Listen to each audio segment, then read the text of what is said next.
Tudo bem com vocês?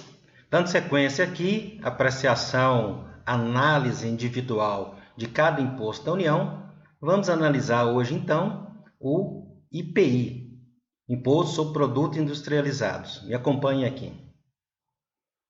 Pessoal, aqui está a minha tela. Vamos tratar então do Imposto sobre Produtos Industrializados. É o conhecido IPI. O IPI tem sua previsão constitucional também no artigo 153, inciso 4, com essas outras normas constitucionais aí, com exceção de alguns princípios e um regramento específico no parágrafo 3º do artigo também 153. O que diz o artigo 153 da Constituição Federal? Sim, dentro da competência privativa da União, compete a ela, então, a União instituir impostos sobre, inciso 4, produtos industrializados.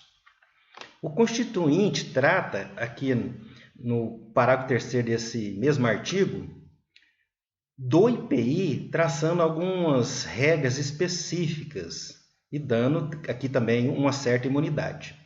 O primeiro caso é que o IPI será seletivo em função da essencialidade do produto. O que é isso? Então, aqui existe um comando direcionado ao legislador infraconstitucional que, ao estabelecer o fato gerador do IPI, sobretudo as alíquotas e bases de cálculo, que tenha cuidado com relação aos produtos essenciais. O exemplo seria produtos da cesta básica, arroz, feijão, esses teriam que ter uma tributação favorecida, podendo, inclusive, contar com a alíquota zero, ser não tributado na tabela de incidência do IPI. E o IPI também será não cumulativo, compensando o que for devido em cada operação com o montante cobrado nas operações anteriores. Então, essa é a técnica da não cumulatividade, que é própria do IPI e do ICMS. Aqui no IPI, a não cumulatividade do imposto é efetivada pelo sistema de crédito, atribuindo ao contribuinte do imposto relativo aos produtos de entrada e seu estabelecimento para ser abatido o que for devido pelos produtos deles saídos no mesmo período de apuração. Regra geral, 30 dias, que é o período de apuração do IPI. O Constituinte continua e ainda diz, não incidirá sobre produtos industrializados destinados ao exterior. Aqui tem uma regra de imunidade, que não incide IPI nos produtos industrializados destinados ao exterior, porque o comércio internacional quer produtos ou mercadorias e não comprar tributos, como já me referi em aulas anteriores. Por fim, o Constituinte também disse que o IPI terá reduzido seu impacto sobre a aquisição de bens de capital pelo contribuinte do imposto. Veja bem, bem de capital é aquele que ajuda a produzir outros bens, para incentivo à indústria brasileira, porque todo país industrializado, repito, tem uma indústria forte. E a nossa, nos últimos 30 anos, vem assim em queda acentuada. A participação da indústria no produto interno bruto, no PIB, vem caindo acentuadamente, o que é muito triste e ruim para a economia e para a riqueza nacional. O IPI incide sobre produtos industrializados, nacionais ou estrangeiros. E esses produtos estão catalogados na tabela de incidência do Imposto sobre Produtos Industrializados. Vocês sempre vão ouvir falar na TIP, que é a tabela de incidência do IPI. Atualmente ela está publicada no Decreto Federal 8.950 de 2016. O que seria industrialização para fins de IPI? Industrialização, então, é qualquer operação que modifique a natureza, o funcionamento, o acabamento, a apresentação, a finalidade do produto ou o aperfeiçoe para o consumo. Veja que industrialização para fins de IPI é muito ampla. As pessoas às vezes confundem isso. Por exemplo, uma empresa que possa pensar que seria prestadora de serviço, na verdade seria uma empresa industrial para fins de IPI. Imagina o exemplo de quem compra peças separadas e depois forma um produto novo e vende. Ah, não, eu só prestei o serviço de montagem. Isso não é bem assim. Quando se coloca diretamente no consumo, né, isso é industrialização. Então, o conceito de industrialização é muito amplo, que pode levar à incidência ou pagamento de IPI. Quem é o contribuinte? O CTN nos diz quem é o contribuinte do IPI. Aqui no artigo 46 e seguintes, ele trata do IPI e também diz aqui no 51 que contribuindo o imposto é importador, quem a lei ele equiparar, industrial, quem a ele equiparar, o comerciante de produtos sujeito a imposto que os forneça aos contribuintes do IPI, e o rematante de produtos apreendidos ou abandonados, levado a leilão, geralmente na Justiça. E a Receita Federal também faz leilões de bens apreendidos. Agora, o IPI é bastante singular porque considera-se contribuinte o estabelecimento autônomo. Se a empresa tem várias filiais e é uma indústria, então, sim, cada filial dessa, cada estabelecimento autônomo é, sim, um contribuinte do IPI. Para que o governo possa trabalhar com IPI não só com a finalidade arrecadatória, mas também com a interferência, por exemplo, no consumo, na livre concorrência, há exceção que é a anterioridade de exercício financeiro ou anterioridade ordinária.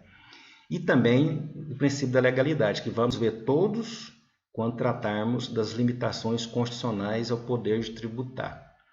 Já me referi que as alíquotas estão lá na tabela de incidência, que é a TIP, e trago aqui uns casos da jurisprudência para vocês muito interessantes. O Supremo, por exemplo, fixou que é constitucional a incidência do IPI no desembaraço aduaneiro de bem industrializado e saído do estabelecimento importador para comercialização no mercado interno. Então, qual que é a polêmica por trás disso? Porque o importador, ao fazer o desembaraço aqui da mercadoria, fazer o desembaraço do aduaneiro, paga o IPI. Depois ele dá entrada no seu estabelecimento aqui no Brasil e depois revende. Quando revende, tem nova incidência de IPI. Os contribuintes dizem, olha, isso é um bis em ida, eu também não sou. Quando eu vendo para o mercado interno, depois do bem internalizado da empresa, eu não sou considerado contribuinte do IPI. O Supremo disse, não há problema nenhum nisso, porque são dois fatos geradores diferentes. Os momentos temporais são diferentes. É um na importação, como a legislação prevê, e o outro quando você vende para o mercado interno. São fatos geradores distintos. E também não há como saber se lá na origem, embora o IPI seja não cumulativo, lá na origem, lá no exterior, esse produto tenha sido tributado por um tributo similar ao IPI. Mesmo porque, mesmo se fosse, seria um indiferente, porque a tributação, né, essa tributação não teria tantos reflexos aqui no Brasil. Outra questão, muito debatida até então, é que o Supremo definiu que incide o IPI na importação de veículo automotor por pessoa física ou pessoa natural, ainda que não desempenhe atividade empresarial e o faça para uso próprio. Essa polêmica se remonta ao ICMS, porque os contribuintes, muito nessas hipóteses aqui, importavam aviões, veículos, barcos, etc., e não pagavam o ICMS e nem queriam pagar o IPI. Por quê? Lá no ICMS eles diziam, esse bem que eu importei não é mercadoria, que a norma constitucional referia a mercadoria. E aí, então, os contribuintes começaram a ganhar isso na justiça. O que houve que o constituinte derivado alterou a Constituição em relação ao ICMS, dizendo que incide sobre mercadoria e produto, resolveu a questão, então agora se exige ICMS, e não alterou essa questão no base de IPI, mas o Supremo, né, no julgamento, aplicou as mesmas regras, em razão da isonomia e etc. Incide, então, IPI na importação de veículo automotor para uso próprio, só para deleite pessoal, embora a pessoa física não seja contribuinte, né, porque não é importador em termos da legislação tributária federal, mas incide o IPI sim.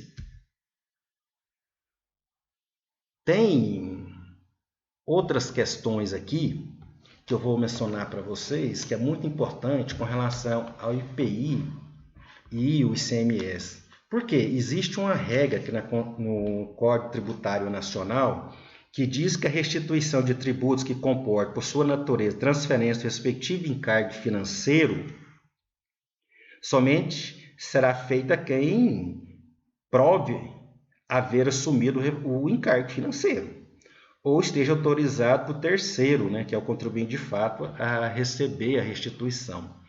Moral da história: se tratando de IPI e ICMS, existe a regra do Código Tributário Nacional, artigo 166, que diz que quando houver transferência da carga tributária, e estudamos isso nas aulas anteriores, que em relação ao ICMS e IPI é possível, em tese, a transferência da carga tributária ou da trasladação da carga tributária. Nesse caso, então, seria difícil a restituição do tributo. O que o Supremo disse a respeito disso nos últimos julgados? Um caso, um lead case muito importante que o Supremo diz. O contribuinte de fato, que lá naquele processo que o Supremo decidiu, era o distribuidor de bebida.